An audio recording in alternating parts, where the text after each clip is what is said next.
welcome to Holistic Happy Hour. Today we are talking about this full moon in Taurus and connecting with the other side. Welcome everyone, Kimberly Marsh, astrologer. And we have this really big full moon happening on Halloween. Everyone's talking about it. It's a blue moon, which means it's the second full moon after the equinox we just had. And so it's got an extra power punch to it, not just because it's a full moon, not just because it's a blue moon, not just because it's on Halloween, but because it's conjunct Uranus. Uranus is our planet of surprises, okay? And sometimes surprises are a good thing, and sometimes they can be a little more challenging. So with the sign of Taurus that this is happening in, we can expect more challenging surprises to be things like the possibility of earthquakes or extreme weather, even our monetary system. So, keep an eye on those things. But the good part about this breakthrough, we can have major breakthroughs happening with this Uranus energy and this full moon coming together. And the sort of breakthroughs that could happen could be, in technology, in medicine, science. Anything's really possible with this full moon, and I'm actually kind of excited about it. When we tie this into the energy that we're experiencing over Halloween, which is also comes into Dia de los Muertos, Day of the Dead, and what is it, All Hallows Eve, and all these different Wiccan and ancient traditions of this time of year, when we connect with those in the other world or on the other side, or whatever that unseen veil is the thinnest this time of year. This is our opportunity to connect with our ancestors, to connect with our loved ones, our friends, our family that have crossed over. And with this full moon just really illuminating this veil and making it very easy for us to be able to connect and communicate through this veil. And then the Uranus energy too, it awakens our psychic abilities. Also, when I think about those on the other side, I think of them as being in spirit. And so with this Uranus full moon energy, I'm really going to encourage us all to ask those on the other side to help us become inspired, as we move through this last little bit of 2020. What is it that we are inspired to leave behind? And what is it that we are inspired to move towards? And to use the rest of this Scorpio season with the sun in the sign of Scorpio, building up to the new moon we'll be having in Scorpio in 2 weeks, to really use this next 2 weeks of energy to go deep down within and to discover those hidden places inside of us and to get to the heart of the matter. What is it that needs to be ignited inside of you?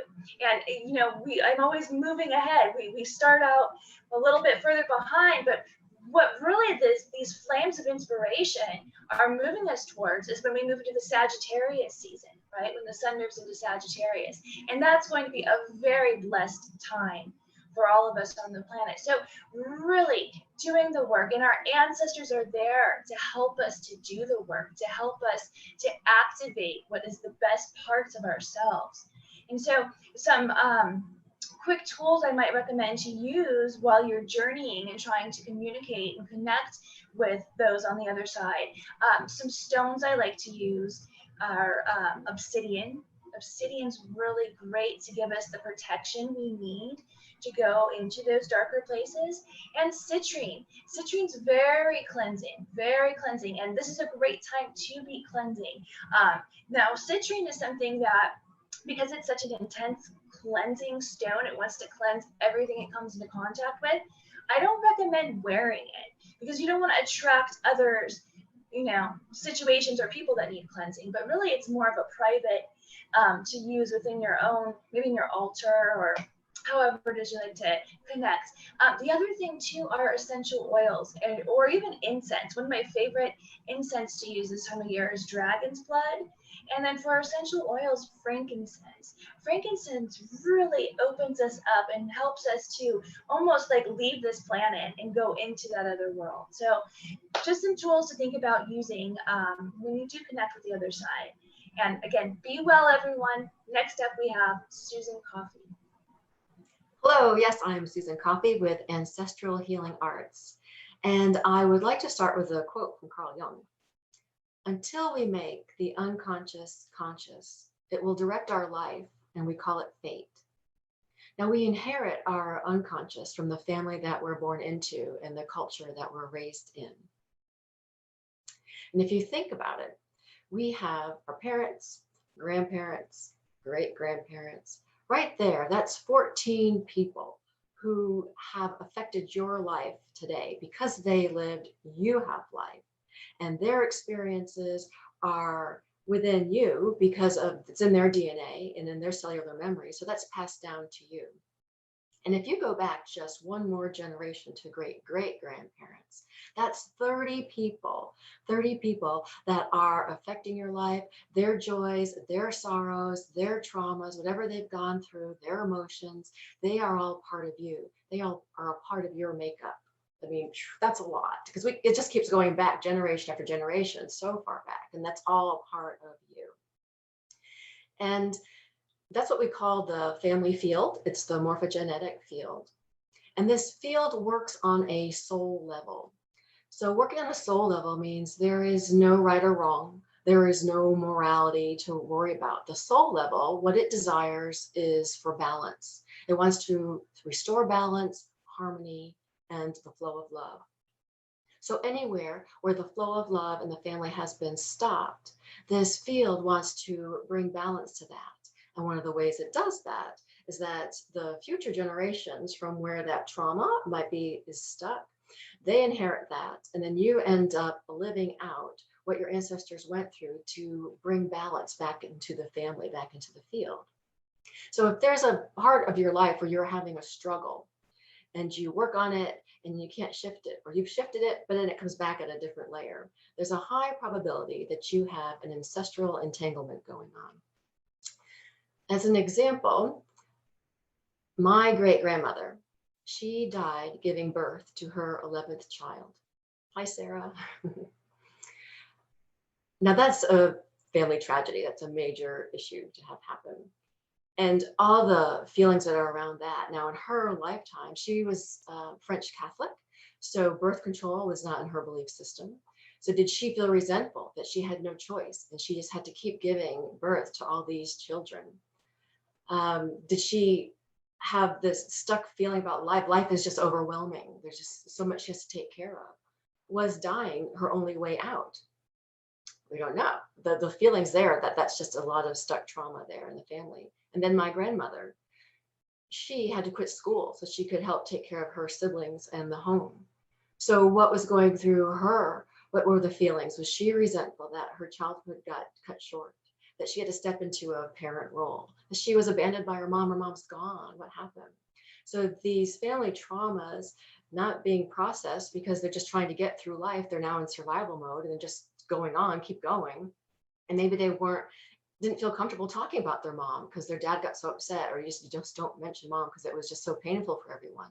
So if we have an ancestor that's not talked about or a situation that's not dealt with fully, these get stuck in the family field and they get passed down to us to work on. So now it comes to me, and in my life, from the get-go, never wanted kids, no desire, just no, I don't want children at all.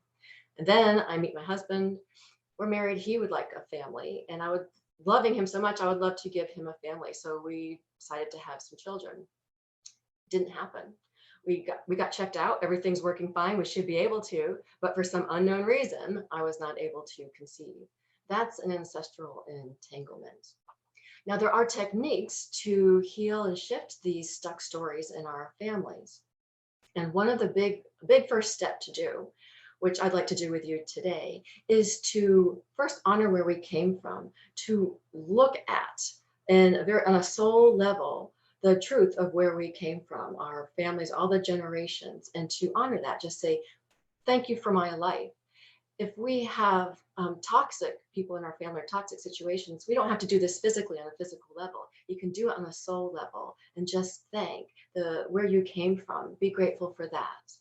And if you are adopted for this exercise, bring forth your birth parents, even if you don't know them, don't know what they look like. Just have that intention to bring forth the birth parents. You might just feel an energy or see a shadow figure that represents your parents if you don't know what they look like. So if you would, to join me in this exercise, if you'd close your eyes and take in a deep breath and bring yourself to your heart space. You might even want to bring your hand to your heart. Just contract the muscles right there at your heart space just to bring your awareness there.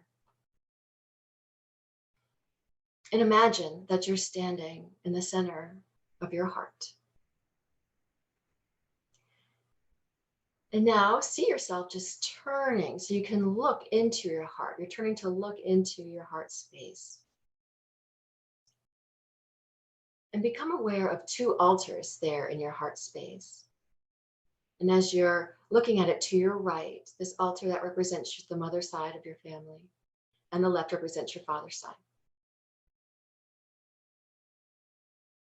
And invite in your parents to come in and take their place at their respective altars.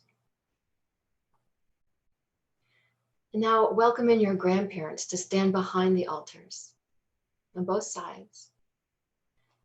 And to welcome in your great-grandparents to stand behind them.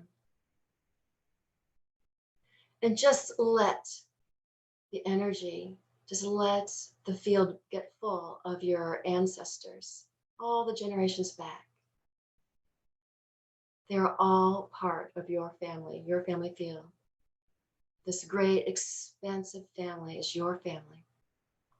Everyone belongs. And now we're just going to play for a little bit and just to imagine that you turn away, you deliberately turn around from your family and say, I want different parents and different family. I don't like how mine are. What you gave me, first of all, wasn't the right thing. And secondly, it wasn't enough. You still owe me. And just notice how that feels in your body. And if any part of you resonates with any of that, that means that there's something for you to look at. There is a struggle, there's a story that you're still connected to that might make you feel empty in life, or finding peace within yourself and within life is a struggle. And this just might be a truth statement. There is no judgment.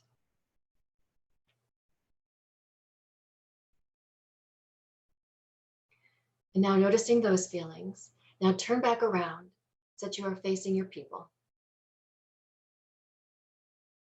And take in another deep breath. And just picture yourself now bowing to your parents, your ancestors, your lineage, and the culture they came from, the countries they came from. As it is your intention to honor them and all that they went through.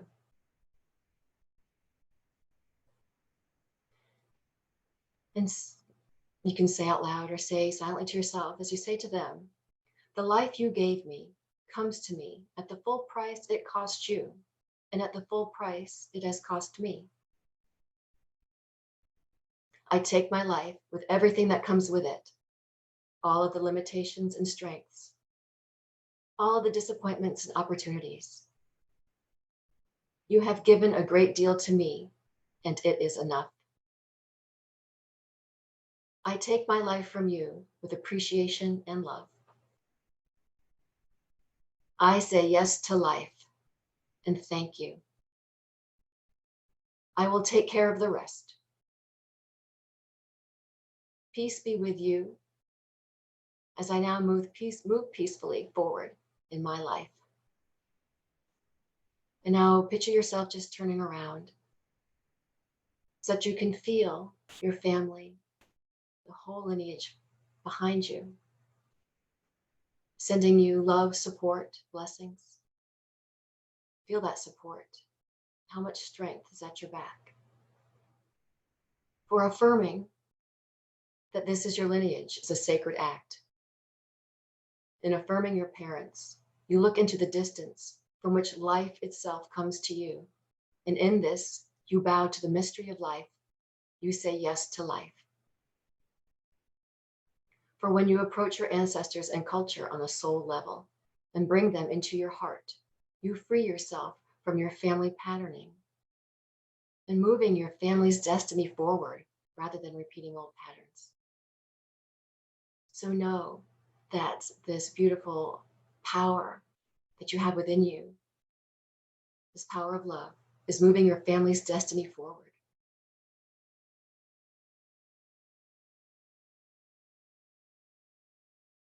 You may gently open your eyes as you feel this strength and power from just honoring and accepting life, accepting where you came from. And you liberate yourself to live without the family burdens.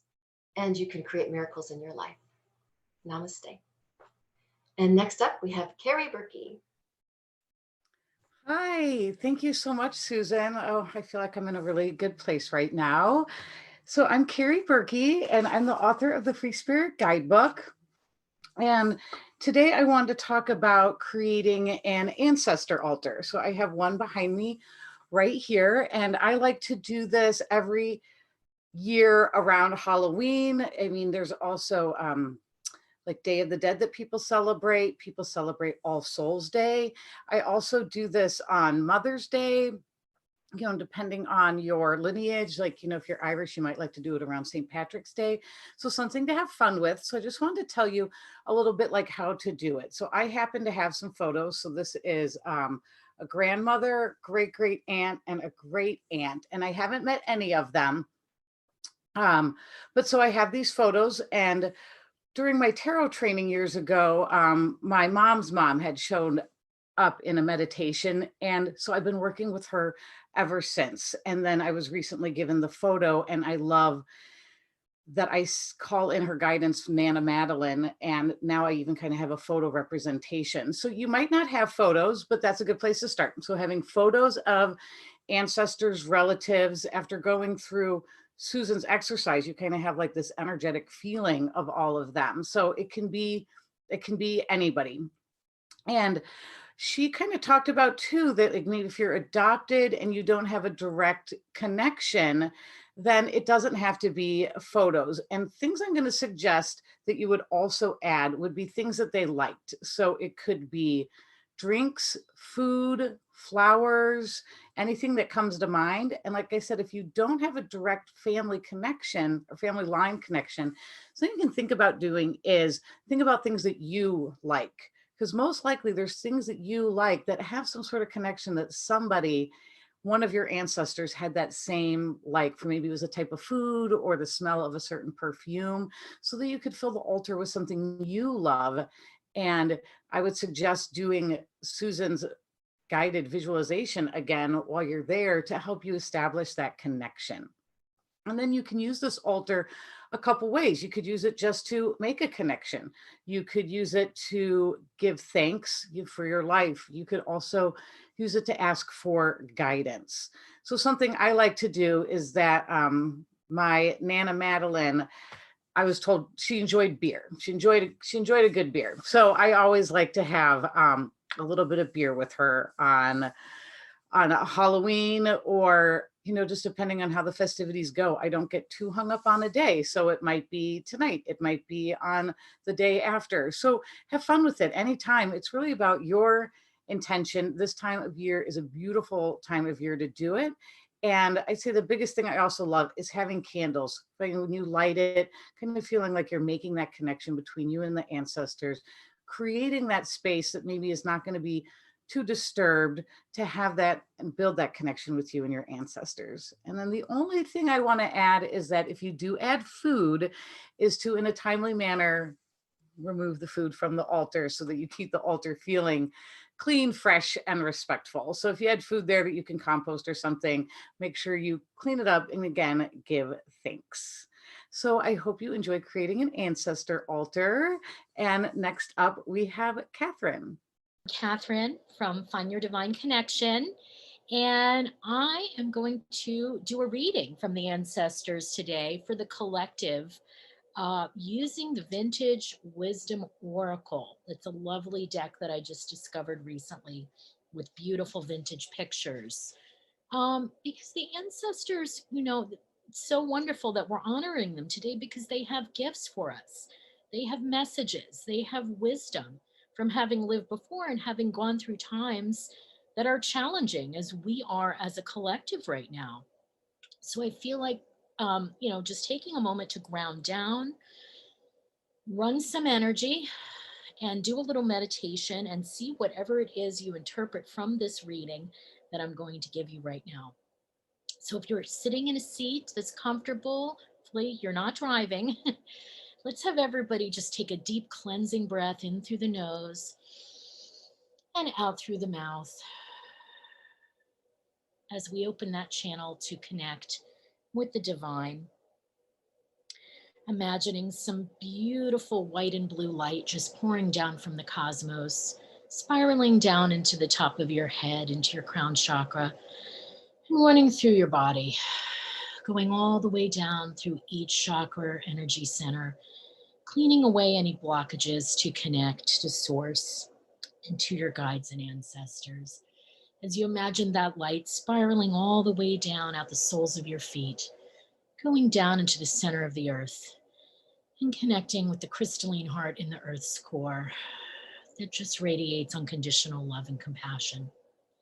And imagine this light being rooted there. And as it travels back up through the ground, it circles around you and me and this entire reading today, just forming a beautiful shield of sparkling white and blue light. And on the outside of this shield, we imagine violet flames that transmutes any karma. And on the outside of that, billions of evil eyes, or whatever sacred symbol resonates for you, whether it's a cross, the Jewish star, a moon and a star, whatever it is that works for you for protection. So now that you're inside your shield, you're just going to ground down again with a deep breath, pushing the breath out from below your belly button. Swallow and open your eyes as we open that channel to communicate with the collective ancestral council. And I'm going to shuffle the deck here and just pull 3 cards.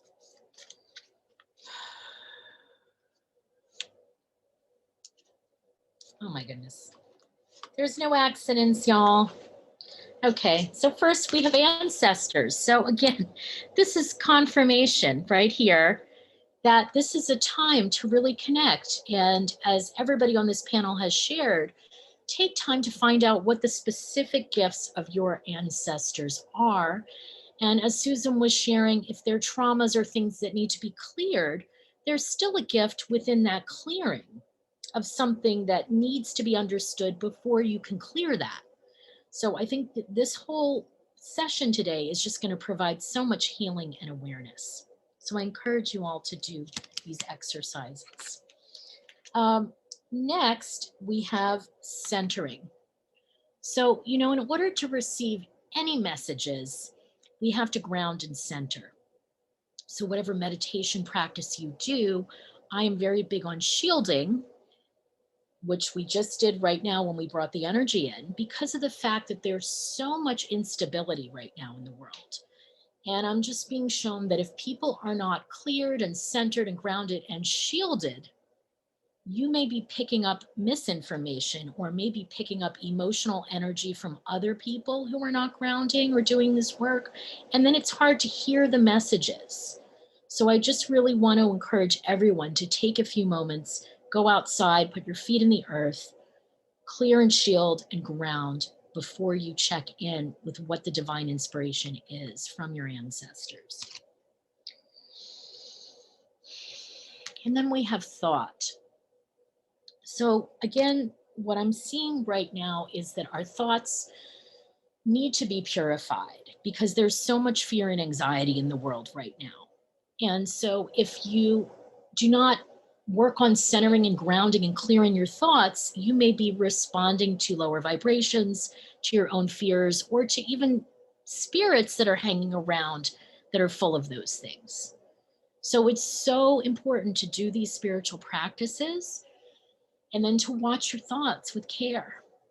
And I always like to clear my thoughts by setting intentions and saying prayers or affirmations, such as I'm peaceful, I'm grounded, I'm divinely aligned on the perfect path, I'm divinely protected, and I'm connecting to the messages of my guides and ancestors for my greater good and healing.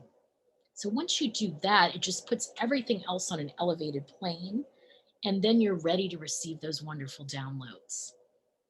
So I hope that you enjoyed our panel today and that you have a wonderful Samhain or Halloween or All Saints Day, a Day of the Dead, whatever you celebrate. And we wish you all the best. And if you're interested in finding out more about our panel or connecting with any of us, please go to holistichappyhour.org. Peace and blessings.